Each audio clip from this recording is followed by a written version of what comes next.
Polight might be on his way down here right now. Well, that's good. That's good. Okay. That's good. So talk to me about eating the babies. Why did the Hebrew Israelites have to eat their children? That's a curse. You tell them, well, hold on. Hold up now. Wait a minute. Pursuant to what scripture? In the book of Deuteronomy? Yes. All right, Deuteronomy. You talking about Deuteronomy 28. Yeah. Hey, call Bro Polight up. See if he's coming down. See if he's coming down. Man, we want y'all brothers to get in the ring with Sarah City. That's what we want. Where he can come, he knows where we at. He can come right here. We in the ring. And you can't say we got the mic. We ain't got no mics. That's what y'all saying. Well, they got mics and they speak over us. We ain't got mics. They go in the ring with Seti, but they don't want to get. They talk about come down here. You know, bring them down not hearken unto the voice of the Lord thy power. Yeah, because the question was asked by Sarnetta that why do we eat our babies? Well, that's pursuant to a curse. Those of you brothers that follow GMS, you already know the answer anyway, right? You already know the answer. So why black Israelites eating their kids? And guess what? He's asking that like it's a strange thing. That's going to happen again. You're going to eat your children again. A lot of you wicked-ass Israelites out there. You know why? Because a famine is coming to America. All right? So you're going to end up eating your children again. In 1972, a plane load of South American rugby players crashed in the desolate Andes Mountains. In order to stay alive, survivors resorted to cannibalism. And that story is the subject of a new movie called Alive, opening today in St. Louis, and it follows a book by the same title. Entertainment reporter J.C. Corcoran says you have to have a strong stomach for this one. You did for the book. Anyway. Yeah, and I don't. Let's tell you about that. You know, I'm not knocking the idea that this is an inspirational story, but come on, this is now the second movie made about this, and there's no pleasant way of discussing it. Pointy, treacherous-looking mountains, a nervous-looking pilot, a group of wise guy rugby players. You just know something bad is going to happen, and it does, with a plane crash scene that's probably the best I've ever seen depicted on film. But no trees, no birds, not a blade of grass. Yeah, I'll pay for the pizza if you go and get it. Right, no need to panic. There's probably going to be helicopters coming over those mountains this afternoon. But over a week later, they're all as tired of eating snow as Gilligan and the skipper were of eating coconut cream pie. If we do this, we'll never be the same again. It's like communion. From their death, we live. This should be good for the cutting. Nando, you know, it's no secret. It's in the movie. It's in the book. You had to eat a human being to survive. When you have to tell that story, you talk about that to other people. How do you describe that part of your story? I think it's a very interesting subject, obviously seen from the outside. I work on media. I know that media needs good, interesting stories. But it's very difficult for a person to put themselves into that situation. It's very easy to make philosophy and different thoughts about what we have done. But if you have not been there, it's very, very difficult. We only had one option. If you have two options, you can take one or the other one. Here there was only one option.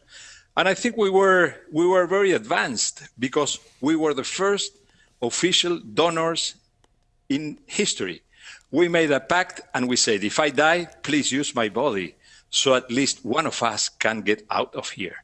And now how many people have documents signed that say, if I die, I will donate my organs? How many people donate blood? How many people would like to be donated from somebody if they have a kidney problem, you know? So we were official donors. And now there are a lot of countries where you have to sign a document saying, I am not a donor.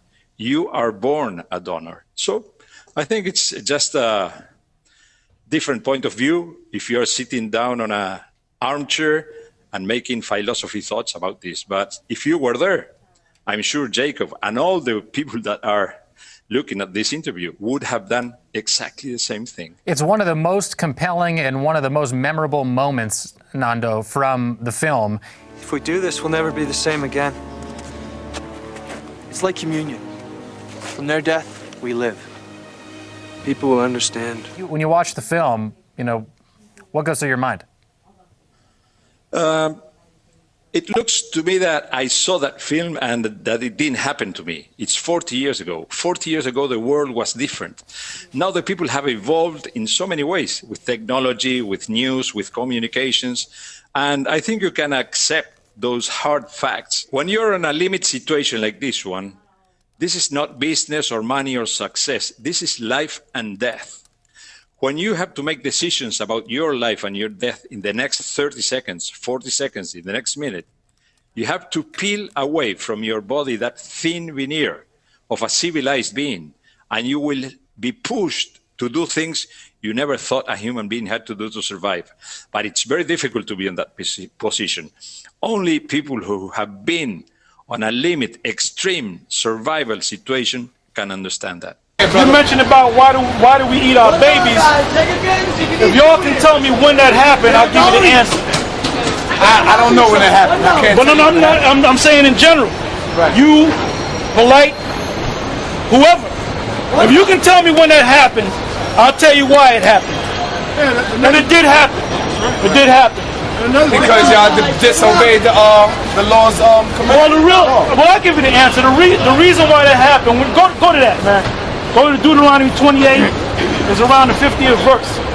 Go to that. Go to that. Deuteronomy chapter 28, verse 52. And he shall besiege thee in all thy gates, until thy high and fenced walls come down, wherein thou trustest, throughout all thy land, and he shall besiege thee in all thy gates, throughout all thy land. That's talking about Jerusalem going back 2,000 years ago. This was during the period of Vespasian and Titus. Titus is the Roman general, all right? During the Flavian dynasty. And what they did was, keep reading, which the Lord thy power hath given thee, and thou shalt eat the fruit of thine own body. Right, eat your babies. Why did they eat their babies? Because what Titus did was he cut off everything in Jerusalem. Anything that nothing could come in and nothing could go out. It was a siege. So what happened was they ate all the food that they could eat. Then they wound up eating the grass off the ground. Then they wound up eating the leaves off the trees. When you go into the history, then they ate their leather belts. All right? Then there was nothing else to eat, and they wound up eating their children. Right. Okay? And Masada.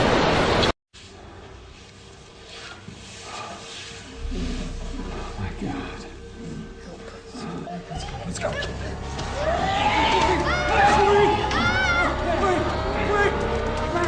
They're taking us to the schoolhouse.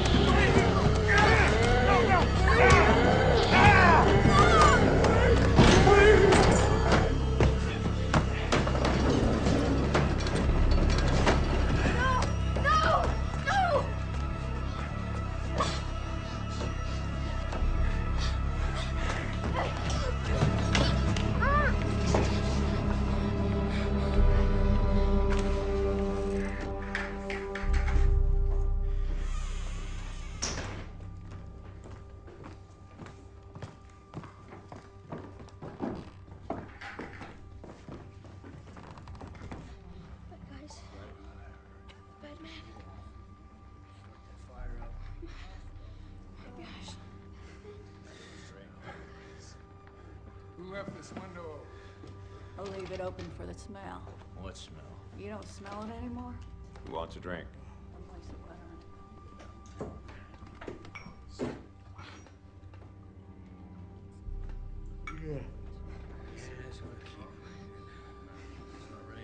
I'm going up to change. They're bad guys. Take it. Don't be afraid. When you get older, you're gonna have to do it just like everybody else. You have to be brave. You have to. You know how to do it. You know how.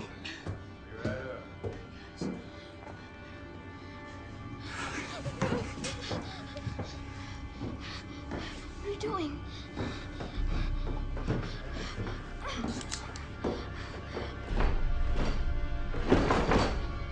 Will I see you again? When will I see you? No.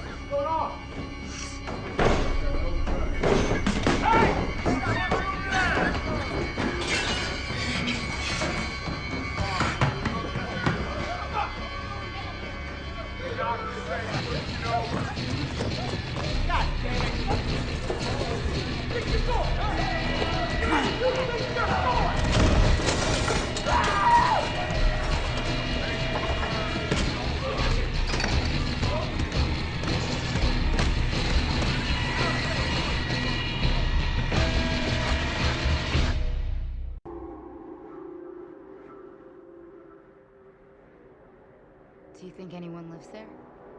I don't know. Maybe there's water.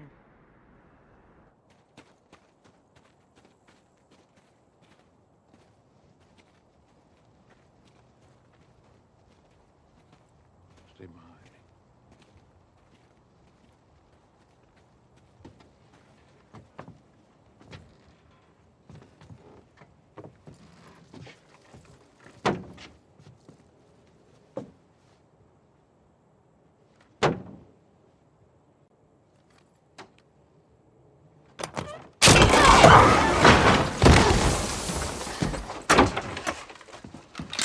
Who are you? Travelers, that's all. Don't mean any harm. No trespassing. Haven't you read the sign? We're very sorry I didn't see it. What's your business? We were just... No business, just we're very sorry, and if you let us, we'll be on our way. George, look at them. One of them's just a girl. Yeah, that's an old story. I heard it 100 times before. We get so few visitors these days. George is suspicious of everybody.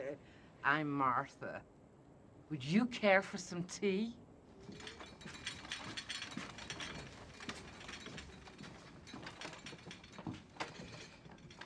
How about some music? It's so soothing. George!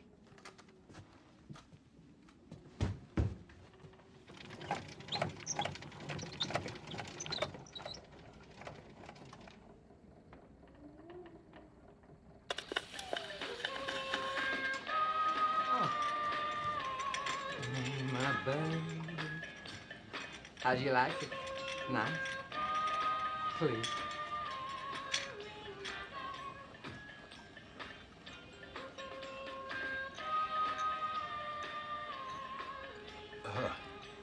Is that good? Good. Hey, Rich.